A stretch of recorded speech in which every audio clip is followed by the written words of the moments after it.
咁今次呢一條片就會講三個關於平行線嘅角嘅 theorem 啊，又係非常之重要嘅。咁就希望你仲記得乜嘢係平行線啦。咁就即係話，如果有兩條直線，你將佢哋無限延伸都好咧，都唔會相交嘅話咧，咁呢兩條線就係平行線啦。而我哋就會用呢一個符號去表達呢兩條線係平行嘅。咁然後而家我哋一條咁樣嘅線插穿咗呢兩條平行線，即係咁樣啦，亦都可以係唔同嘅角度嘅，即係例如咁樣啊、咁樣啊，點都好啦。例如而家係咁樣啦。咁而其實呢一條線都有個名嘅，就叫做 transversal 截線。咁不過就好少用到呢一個名噶啦。咁好啦，而家呢一條截線咪同呢兩條平行線喺呢兩個位形成咗兩隻角嘅，咁我就叫做 x 同埋 y 啦。咁而 x 同 y 咧就會係一 pair 嘅 corresponding angles 同位角。咁中文就好容易理解啦，因為佢哋相對嚟講咧就好似喺同一個位咁樣。咁而第一個 theorem 就話俾你聽啦，如果呢兩條係平行線嘅話咧，咁呢一 pair 嘅 corresponding angles 同位角咧就會相等，即係 x 就等於 y 啦。然後如果你要用到呢個 theorem 嘅話咧，咁就括翻啦，英文就係 corresponding angles， 中文就係同位角 comma， 然後寫翻邊一條線同邊一條線平行。例如而家呢度就係 AB 同 CD 平行啦，咁如果係 OPQR 嘅話咧，咁呢度都係跟住改翻噶啦。咁至於點解會有一個咁樣嘅 theorem 咧，就或者試下咁樣諗啦。咁同樣都係留意呢兩隻角咯。如果你將上面打橫呢條線褪嚟褪去嘅話咧，咁呢一隻角都會跟住褪嚟褪去啦。咁但係咧，佢嘅大細都冇變過嘅。即係例如如果而家喺呢一個位係45度咁樣咧，就算我將佢褪上嚟或者褪落去，佢呢度都依然係45度嘅。咁所以如果我將呢條 AB 褪到落嚟同 CD 重疊嘅話咧，咁呢兩隻嘅 corresponding angles 同位角都會重疊啦，即係一樣啦。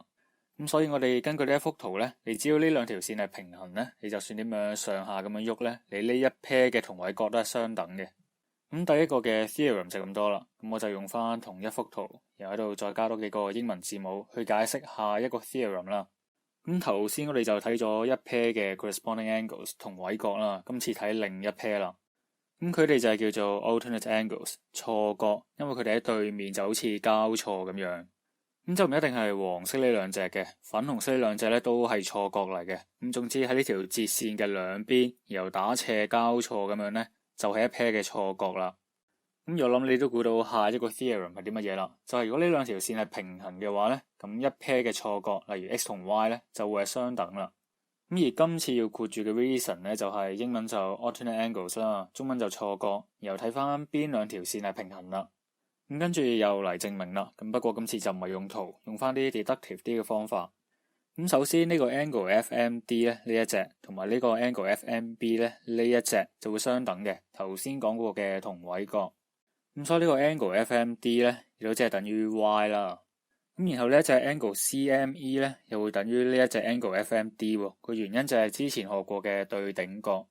咁然後 angle CME 即係 x 啦，angle FMD 咧就即係 y， 頭先上面揾嘅。咁所以 x 就等於 y 啦，即係話咧兩隻嘅錯角就相等啦。咁然後如果要證明粉紅色呢一 pair 係相等嘅話咧，咁都係用翻同樣嘅方法啫。好啦，咁跟住就嚟到第三個 theorem 啦。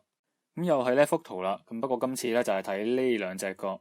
咁今次呢一 pair 角嘅名就叫做 interior angles on the same side， 同旁內角。同旁嘅意思咧，即係佢哋係一條截線嘅同一邊啊。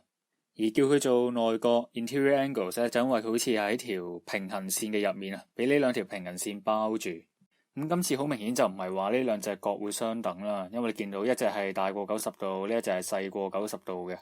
咁而第三條 theorem 其實想講咧就係，如果呢兩條線係平行嘅話咧，咁呢兩隻嘅內角 interior angles 咧加埋就會等於180度啦。咁而今次要括嘅原因咧就係呢個啦，英文就 interior angles， 中文就係同旁內角，咁都係睇翻邊兩條線平行啦。咁好啦，證明。咁首先咧又係睇翻呢一 pair 嘅 corresponding angles 同位角。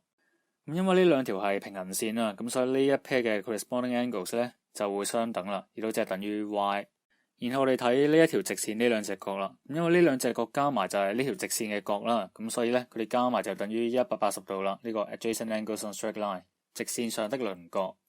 咁然後呢個 angle FMD 咧就即係等於 y 啦，頭先揾嘅，咁所以 x 加 y 咧就會等於180度啦。咁所以如果呢兩條線係平行嘅話咧，咁呢兩隻嘅 interior angles 加埋就會等於180度啦。咁好啦，三個 theorem 都講晒啦，咁要理解當然唔難啦，難就難在點樣用嘅啫，咁所以就睇條例子啦。sorry 啊，睇條例子啦。嗱就咁嘅，俾咗兩條平行線你啦，跟住呢一隻50，呢一隻就125，就想你揾呢一隻角係幾多？咁即係如果叫你一點做 E， 你點做 O， 你點做 F呢？而家想問嘅就係 angle EOF 係幾多啦？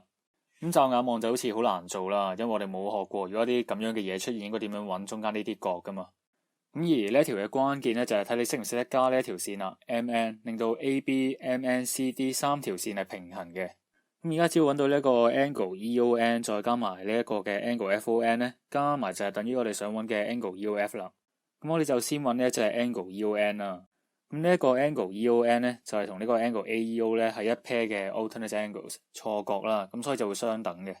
咁就等於50度啦，咁所以就揾咗第一隻啦。咁跟住就揾埋下面嘅呢一隻。咁而家呢一度 angle FON 咧同埋 angle OFD 咧就係一 pair 嘅 interior angles 啦，同旁內角，咁所以加埋就會等於180度嘅。咁 angle FON 我哋就唔知係啲乜嘢啦，亦都係我哋想揾嘅嘢。angle OFD 咧就等於125度。咁所以 solve 完之後咧就會揾到 angle FON 咧，即係呢一隻就會等於55度啦。咁最後啦，我哋想揾嘅 angle EOF 咧就等於 EON 同埋 FON 兩隻加埋啦。咁 EON 就係上面揾咗嘅50度啦， FON 就55度，咁所以兩隻加埋咧就會等於105度啦。咁呢一題都係咁多啦，咁其實都唔係好難嘅啫，難就難在點樣加呢一條線出嚟。知但係啲線係幾時加同埋加喺邊度就冇得教嘅。咁但係如果你日後遇到啲題目係幅圖好少線好簡單嘅，而且都好難用到之前學過嘅 theorem 嘅話咧，咁就好大機會你要加線，令到自己可以用得翻你之前學過嘅 theorem 啦。咁今次要講嘅亦都係咁多啦。